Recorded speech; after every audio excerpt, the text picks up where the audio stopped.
Good afternoon, April Joy. Good afternoon, ma'am. Okay, April Joy, can you tell me about yourself?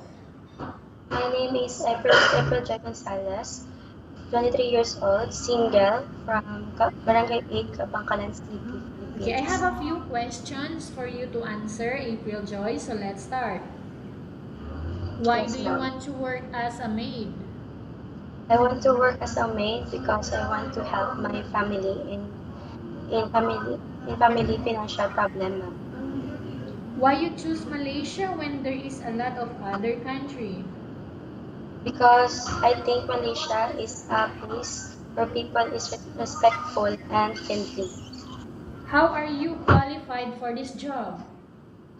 I'm qualified in this job because I am hardworking and I treat as my job as my life and I love my job, ma'am.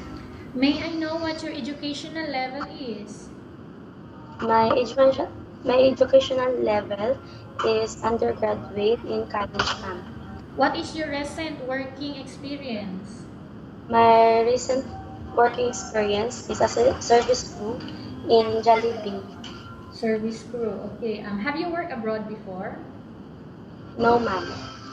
Do you have experience of taking care of baby? Yes, ma'am. And whose baby are you taking care of? My sister's baby, ma'am. Okay. How about elderly? Yes, ma'am. And whose elderly was that? My father, ma'am. Do you have any other special skills? Yes, ma'am. Like, Sewing and cooking, washing dishes, ma'am. are you willing to learn new skills? Yes, ma'am. Are you willing to work with a family where the mother-in-law or any relatives stay together? Yes, ma'am. Currently, are you still working now? Yes, ma'am. Do you know how to cook? Right. Yes, ma'am. What sort of food can you cook? Filipino, ma'am. Are you aware that you will have to do washing, cleaning, ironing, and cooking? Yes, ma'am. Okay, from all the house chores that I mentioned to you, which do you like most? Cleaning house, ma'am, and washing dishes. You are not allowed to use handphone during working hours. Yes, ma'am. You are only allowed to use handphone after you finish all the works and when going to bed.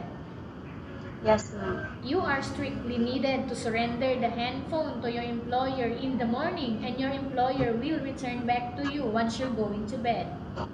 Yes, ma'am. Okay, if ever your employer finds out that you're abusing of using your handphone and it's affected your work performance, your employer will confiscate your handphone and you are not allowed to hold it anymore.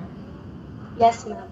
Okay, but instead, your employer will allow you to call to your family 3 times in a month.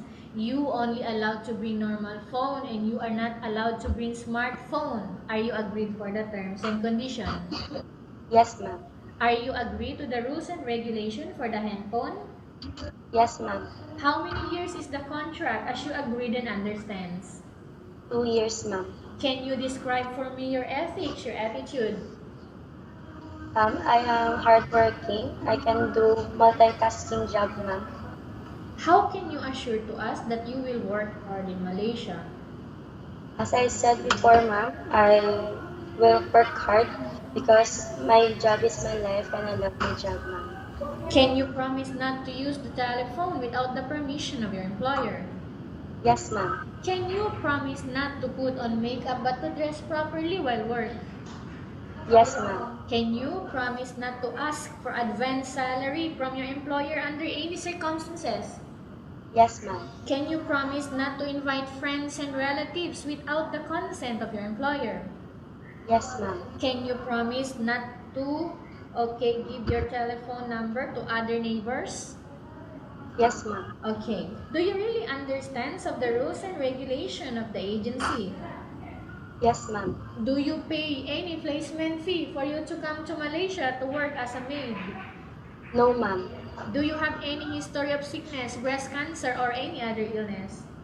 No, ma'am. Do you suffer from any skin diseases, allergy, or physical defect? No, ma'am. Do you smoke? No, ma'am. Have you undergone any operation? No, ma'am. Are you medically fit or are you fit to work? Yes, ma'am. Are you allergic with any food? No, ma'am. Are you preferred to work for the employer of any race? Yes, ma'am. Are you preferred to eat the type of food taken by your employer? Yes, ma'am. Are you afraid of being left alone in the house? No, ma'am. Are you afraid of dogs or other pets? No, ma'am. Can you promise to work according to instruction from your employer? Yes, ma'am. Do you have any immediate family working here in Malaysia, April Joy? No, ma'am. Okay, April Joy, we have finished our question section. Let's go to case study. I have a case study for you and I want you to answer me truthfully. Upon Yes. arrival in Malaysia within 6 months only, if ever any of your family members passed away, what will you do? I will send money to them, ma'am, and I will contact them immediately. Okay, are you still continuing your work here in Malaysia? Yes, ma'am. I will continue my work there in Malaysia. Okay, again, April Joy, tell us about yourself and why do you want to work in Malaysia as domestic helper?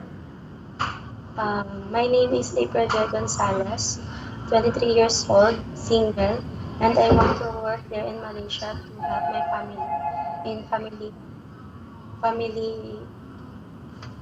Okay, what do you want to tell to your employer who are watching your video right now?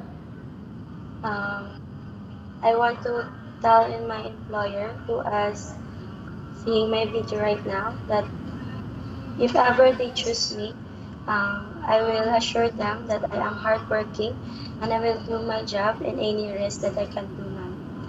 Okay, thank you very much, April Joy. We will update to your agency if there is any selection made by the employer. Thank you, ma'am.